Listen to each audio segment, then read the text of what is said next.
make you smile whenever you're sad. Carry you Hi, I'm around when Nilsson. you're afraid. Hi, I'm Fritzy. All I wanna do is Sa grow church. old. Yeah, sa church. Dito sa church, dun sa BCFUMC. College kami nun, sa school. Ay, parang, anong year ka nun? Isa sa kinakampus min nun ni Ate Shane. So, sinivite ko siya na mag-join ng mga activities, ganyan. Nagkikita kami sa church pero wala sa radar namin yung isa't isa. Oo. Kaya may nag-start nga. Mga kapatid niya, mga kinakampus min ko. So, medyo at least, kamusta si ate mo, mga ganun. Pero wala pa yun nung time na yun. Tapos, 2016 something yun, pumunta sila dito sa Baguio ng family, tama ba? O niyaya ko siya mag-iktus, gano'n. Oo. Wala lang naman yun eh. Ikaw talaga. May mali siya na pala siya. Wala.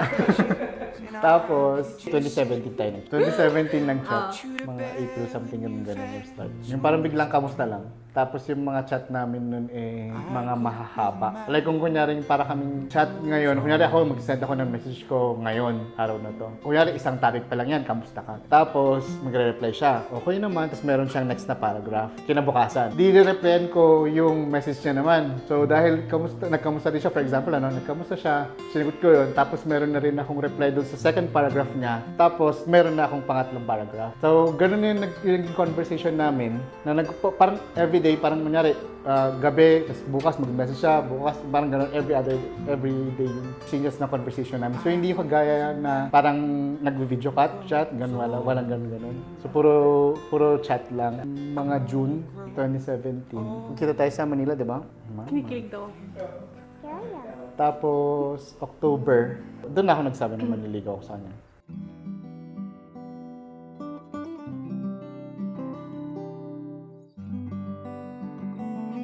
Nakita ko sa kanya yung something na magko-complete sa akin, parang ganun yung idea ko that time. Kaya naglakas loob ako na ligawan siya. Saan pa ba papatungo ito? Diretso ko na doon kasi Before pa siya manligaw, nag-set na ako ng non-negotiables ko. Gusto ko ng God-fearing. A man who loves God. Yun talaga yung first ko. So, yun, pasok naman siya dun.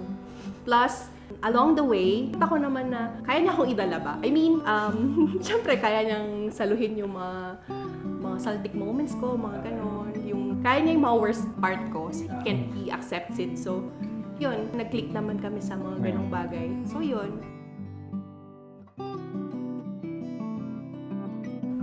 3 years. 3 years. Pandemic kasi nun. More on nasa bahay lang din talaga kasi nga medyo bawal pang mga lumabas ganyan. Yun, dahil nga work from home ako, magkasama kami forever, ganun. Kung paano yung first year, hindi naman kami yung super nagkagulatan sa ugali ng isa't isa. Kasi bago pa nga rin kami nag-decide na magpakasal. Parang, ito yung mga baho ko, parang gano'n. Will you accept it? Parang, Actually, before Before pa maging kami, na, parang, ganito ako, ganyan, ganito yung mga, hindi kami super nagkagulatan na, ay, ganito pala siya. Parang, may mga slight, syempre, may mag-a-adjust at mag-a-adjust pa din. Pero, hindi yung gano'n nagulatan na, ay, ganito pala siya. Hindi naman siya ganito nung kami. Parang, So, nung ano pala, no? Yung mag-boyfriend, girlfriend pala kayo, wala yung best foot forward. Ay, wala. Na kailangan, kapag haharap ako sa kanya, bakit naayos ko, magpakuha ko, mga gano'n. I mean, it's given naman na mag-aayos ka. Oo, pero hindi ako, kasi parang ako naman ang idea ko. No? I want her to accept everything about me. Pati sa family ko, so pag pupunta siya sa bahay nun parang normal, di ba, dapat ayos yung bahay, maglilinis, ganyan, grabe naman. Ang ko nun, ganito tayo eh. Parang gano'n. So, kung hindi ko kailangan magpa-impress sa kanya. Which is, yun yung pinaramdam ko sa kanya. So, kung tanggapin niya yung family ko, i-love niya. Kung mahal niya ako, i-love niya rin yung family. Siyempre, natural na mag-aayos ka, ganyan. Pero ako kasi nun kapag nagagalit siya, tumatawa na lang talaga. Yeah. Kapag Yun naman yung gusto ko sa kanya nun. Yung tipong parang kaya niyang i-manage yung ganun ko. Yan.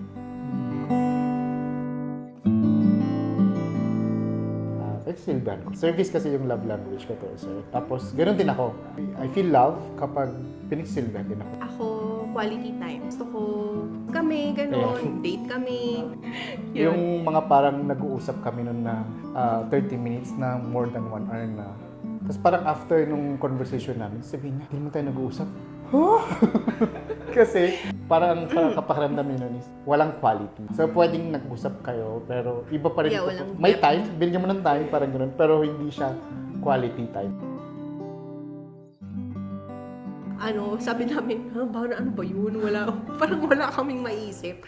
I mean, normal na nagkakaroon kami ng misunderstandings, ganyan. Pero we praise God. Kung meron man, siguro baka meron dumating sa buhay namin. Hindi kami hinayaan ni God na hindi namin siya na ramdaman na struggle. Parang gano'n na lang siguro. Hindi namin siya naramdaman na difficulty. Maging smooth lang. Though pwedeng inalaw ni God na may mangyari ganito or parang sa amin, we praise God kasi baka parang dumaan lang siguro yun. No? Na hindi namin napansin na. So, si God yun. Amazing. Totoo, di ba? Probably meron nga kayo pinagdaanan, pero hindi nyo na lang siya masyadong napansin. Yeah. Kung bibigyan kayo ng pangalawang pagkakataon na lang, na pumili, ngayon na nakilala nyo ng isa't isa, pipiliin nyo pa ba ang isa't isa? Ay, oo naman. True. Siyempre naman. Yes.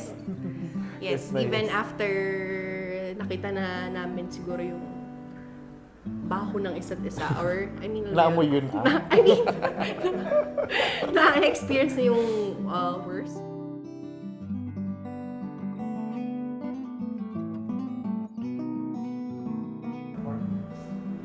Kayo ka mo. If you wanna... Stop looking or don't look for love in the wrong places. I mean, true love is found in God, in Christ.